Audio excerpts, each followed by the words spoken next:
welcome to Monday with the Mayor. I'm Joy Holt. Today we're here in Jasper, and we have got Cale Knies, the Director of Personal Safety, Loss, and Control. Hello, Cale. Thanks for joining us. Good morning. Thanks for having me. All right, so let's get started. I am not sure what your title is, but I know that you are in charge of quite a bit of stuff here.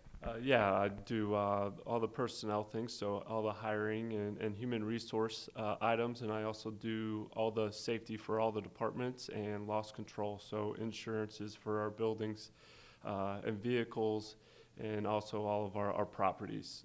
So there's it's a long title with a lot of different responsibilities, but it definitely makes for a good, busy, interesting week from time to time. All right, so you were talking about summer job positions that have come open, and I see them sometimes out on Facebook. Can you tell a little bit more about that? Yes, we hire probably 80 plus employees for the summer. We look for 15, 16, 17, 18 year olds that have some free time in the summer that want to earn a little money. But we also have some things for the retired individuals as well that can help us with mowing at the golf courses, in our parks, and even some maintenance items. So there's a lot of different positions open for a variety of ages. So we're trying to fill those now and have those ready to go, ready for that spring, and see what happens. So. What kind of benefits do you get if you mow the golf course? Do you get some free golf there?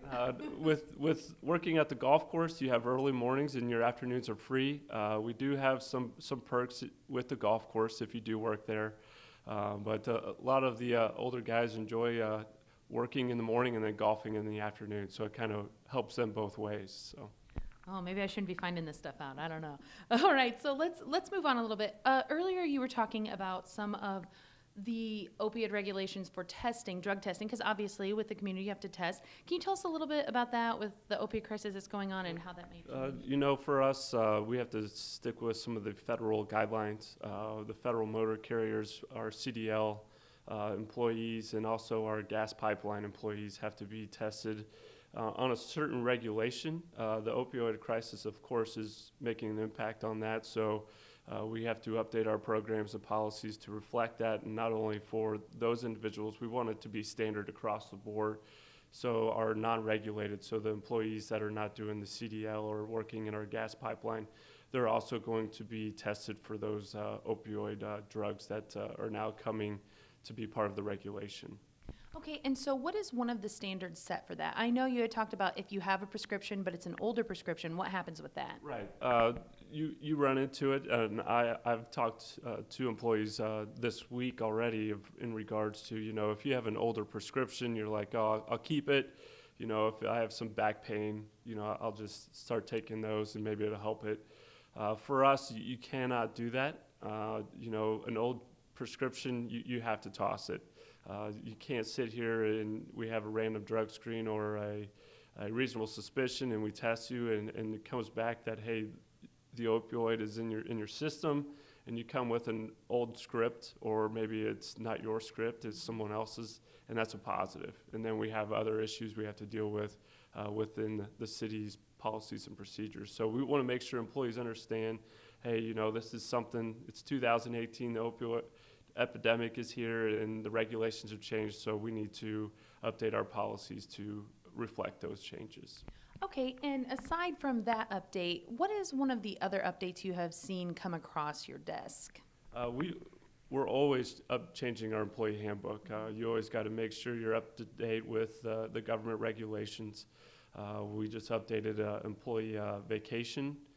We also updated our health benefits. We make changes periodically. It's time to clean those up, especially at the beginning of the year. Mm-hmm. So we've passed out multiple papers this year already to update drug policy, vacation policy, and also our health plan. So a lot of different changes, but employees have to be updated on those to just kind of keep that clarity going within the city. Okay, and I know you've talked about InSharp until you're blue in the face, I'm sure, but I do want to highlight that because that is a huge standard, and you've achieved it how many years now in a row? We're going on 14 years. Back in 2003, I almost said 13. Back in 2003, Charlie Schneider implemented the program, had the first inspection and was approved in 2004. So we've been part of InSharp for 14 years now. We just finished our last inspection, so we're good for 3 years. And it's a vital program for us. It's one of those programs where we're continuously trying to improve. Employees really back the program and are a main reason why we're so successful in this InSharp program. And yes, we are the only municipality in the state. We're trying to work with other municipalities within the state, especially in the southern half, of, hey, you guys can do this. We have the model. Stop by, call us, questions, we'll help you out. And so we've been doing that. We've met with some other cities, especially towards the Louisville area, trying to help them out. If it's not even for InSharp, just helping them with their safety program. So it seems to be one of those things that we're helping others, not only helping ourselves, but it kind of gets us to think about, okay, what kind of situations are we dealing with that we can help with other cities and towns. So That's great. Sounds like you guys are leading by example and setting standards. we're trying to set an example, and we're trying to be leaders. We're not going to sit back and just do the same thing every day. We want to lead not only in our safety, but also in our employees and also our facilities. You can see with the parklands, you can see with what's going on in Jasper. We're trying to maintain, if not maintain, improve on what we have, because that's what we like to do, and that's what Jasper likes to do. We're not one of those that's status quo. We want to be leaders in what we do and in anything that we're doing. So. Well, thank you, Cale, very much for taking the time to sit down with us. Very informative. I love to hear about InSharp. I can't wait till you win it again so I can come back. And just thanks for being with us today. Hey, thank you. I appreciate you guys having me. And if there's any questions or anybody wants to fill out an application for a job, they can stop by City Hall, and we'd be happy to help them with that. All right, All thanks. right. Come out and get a suntan. Jasper wants you. All right, it's been Monday with the Mayor. From Jasper, I'm Joy Holt.